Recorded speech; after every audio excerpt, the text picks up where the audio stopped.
এই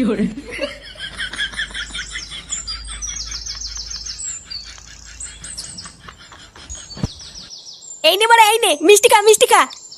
কেন রে লাউড়া, হঠাৎ মিষ্টি খাওয়াচ্ছিস কেন? হ্যাঁ রে ফুটো, তুই মিষ্টি খাওয়াচ্ছিস কেন?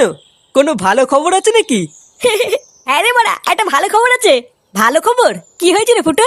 আরে বড়া, আমি বাবা হতে চলেছি। লেওড়া, আমার বউ প্রেগনেন্ট। আরে চোদন ফুটো, এটা তো ভালো খবর। হ্যাঁ রে বড়া, হ্যাঁ, 9 মাস চলছে। কি বললি? 9 মাস চলছে নাকি? লেওড়া, তোর বইয়ের 9 মাস চলছে আর তুই আজকে মিষ্টি খাওয়াতে এসছিস? হ্যাঁ রে বড়া, আমি তো আজকেই জানলাম। হ্যাঁ, এই শান্তি ছিল বলে কি রে, ওর বাচ্চা হবে 9 মাস হয়ে গেল আর ও আজকে জানতে পারলো? বোধা তুই কি নেশা মেশা করে আছিস নাকি রে? কেন বড়া, হঠাৎ নেশা করবো কেন? দেখ গিয়ে এই চোদন নিঘাত গাঁজা মাজা খেয়েছে, ওই জন্যই ভুল ভাল বকছে। কি বললি খানকির ছেলে, আমি গাঁজা খেয়েছি? তোর কথা শুনে তো তাই মনে হচ্ছে রে ফুটো।